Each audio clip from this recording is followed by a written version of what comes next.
E aí pessoal, tranquilinho? Vamos falar hoje sobre VLAN. VLAN has no feelings. A VLAN não tem sentimentos. Ela deixa a galera falando sozinha. Vamos ver como é que acontece isso? Vamos lá. Bom, deixa eu mostrar essa figura aqui para vocês. Imagina que esses garranchos aqui que vocês estão vendo, cada negócio desse é um computador, tá? Então você tem aí um ambiente de rede, um local aí onde tem uma porrada de computadores se comunicando. E vamos tentar entender como é que acontece no nível de enlace, ou seja, no nível 2. Estamos falando de link layer. Link layer. No nível de enlace, ou seja, no nível 2, como é que acontece a comunicação dessas máquinas, né? O protocolo mais utilizado na comunicação entre máquinas no nível 2 é o CSMA-CD, tá? Que a gente vai tratar sobre o CSMA-CD em outro vídeo. Você pode consultar outro vídeo aí sobre esse assunto. Mas basicamente, quando eu tenho um computador, né? Imagina esse computador aqui, ele está querendo enviar um pacote para um outro computador, o que ele faz muitas vezes é ocupar todo o meio disponível em um determinado espaço de tempo para transmitir essa informação, né? Então, essa estratégia, né, é uma estratégia que durante muito tempo ela funcionou, né? Mas a questão é, à medida que eu vou aumentando o número de computadores, o número de máquinas que estão na minha rede, isso começa a se tornar um problema. Porque imagina que uma máquina, duas máquinas, três máquinas, cada vez mais eu vou ter uma porrada de máquina que quer no mesmo momento estar transmitindo e não pode, porque o meio de repente não permite, né? Para resolver este problema de congestionamento de pacotes, né, surgiu há muito tempo atrás um conceito chamado VLAN. V de virtual, tá? VLAN, Virtual LAN. Então, a LAN seria a rede local. O que seria a Virtual LAN? A Virtual LAN, pessoal, seria uma forma de você criar redes locais virtuais dentro da sua própria rede local. Então, se você tem aqui essa sua rede local, né, se isso tudo aqui é a sua rede local, você poderia, por exemplo, dividir a sua rede local na metade. Aí você teria a VLAN 1 e a VLAN 2. Um exemplo, tá? Isso é um exemplo de coisa que pode acontecer, só para vocês entenderem. Então, a VLAN é uma forma de você criar um conjunto de máquinas ou de portas, né? Para simplificar, vamos pensar assim, conjunto de máquinas que estão na minha rede. E essas máquinas, elas entendem que a rede seria somente aquilo ali. A abrangência, né? Do que aquele pacote ele pode alcançar seria somente essas máquinas, certo? Deixa eu limpar aqui. Joia. E aí, vale a pena a gente conversar também sobre um conceito interessante, que é o conceito de broadcast,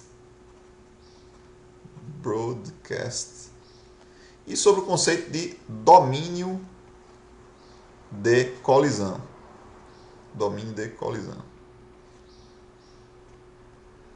O que é o broadcast? O broadcast, pessoal, é uma forma de transmitir aonde o pacote ele é enviado, digamos assim, para um grande número de máquinas, né? Na maioria dos casos, um broadcast ele não possui, na verdade, um destino único, um destino especificado. Ele é um pacote que ele é endereçado a todas as máquinas, certo? Hoje em dia, não é considerado uma boa prática, né, você está utilizando o broadcast à torta e à direito. Tanto é que se criou o multicast, né, que você pode entender como sendo uma evolução, digamos assim, do broadcast. Tá? Então, o broadcast, né, ele tem essa característica que é um problema. Né? Se você não tem um destino ou alguns destinos, né, se você está enviando um pacote para um número não especificado de máquinas, isso pode se tornar um problema, porque quanto maior for a rede, maior vai ser o tráfego, né, necessário para se atingir esse objetivo. Né? Um segundo conceito que a gente pode conversar aqui é sobre o domínio de colisão. O que seria o domínio de colisão? Seguinte, os protocolos, de novo, no nível de enlace, tá? Eles, muitas vezes, eles compartilham o meio. Isso quer dizer o seguinte, quer dizer que o mesmo meio de transmissão, seja um cabo metálico, seja a atmosfera, né? Eles compartilham esse meio de transmissão. Então, como eles compartilham, precisa existir regras para que não aconteça de você ter mais de uma máquina, uma, duas, três, quatro máquinas, tentando fazer uma transmissão exatamente no mesmo momento. Porque se o meio é compartilhado e mais de uma máquina tenta transmitir na mesma hora, o que vai acontecer é exatamente a colisão, né? A colisão ela é caracterizada pelo embaralhamento do sinal. O sinal original de qualquer uma das máquinas que está enviando, ele embaralha. Então, o destinatário não consegue entender o que é que está acontecendo ali. Ele recebe um ruído, ele recebe uma mistura de sinais que ele não consegue decifrar, né? Então, essa colisão ela é muito comum de acontecer nas redes, né? Nos protocolos de mais baixo nível, aonde o meio tem essa característica de ser compartilhado, seja um cabo metálico, seja o ar, né? Nos dias de hoje, o maior exemplo que a gente teria das redes onde existe mais colisão são as redes WLAN, são as redes wireless, né? Que você tem o meio compartilhado. Nas redes metálicas, isso já não é tão comum de acontecer, né? Graças a um equipamento que a gente chama de switch, que ele consegue isolar, né, os canais máquina a máquina e evita todas as colisões que poderiam estar acontecendo. Tá certo? Então, esses dois conceitos aqui, eles têm bastante a ver com a VLAN, né? Por quê? Porque a VLAN ela veio exatamente como uma forma também de amenizar o tráfego de broadcast. Então, se você tem um tráfego muito grande de broadcast, ou seja, se você tem em determinados momentos, ou até continuamente, máquinas enviando para um endereço de broadcast, ou seja, para todo mundo, né?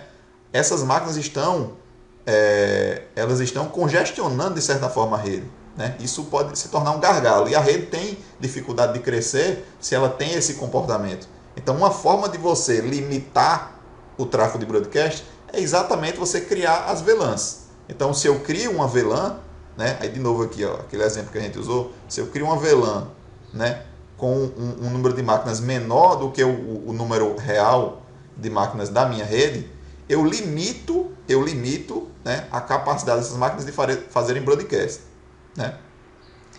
Isso, pessoal, a gente tem que tomar um certo cuidado também, porque assim, existem alguns protocolos ainda hoje que dependem do broadcast. Então, você utilizar essa estratégia aqui também de utilizar uma VLAN de repente para estar limitando o tráfego de broadcast, isso pode trazer alguns problemas também, né, para você, tá? Isso não é comum hoje, tá? Hoje em dia, a esmagadora maioria dos protocolos não depende de broadcast. Ainda tem alguns protocolos mais antigos, protocolos legados, que pode de repente estar utilizando o broadcast e pode até necessitar que você utilize realmente o broadcast para implementar a comunicação entre todas as máquinas, tá certo?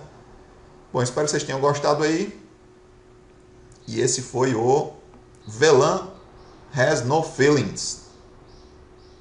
Deixa a galera falando sozinha. Então, a VLAN é exatamente essa característica, que ela tem a capacidade de limitar lá a comunicação entre as máquinas, né? É uma estratégia que pode parecer antipática aí, mas muitas vezes faz muito sentido, tá certo? Então, valeu, pessoal.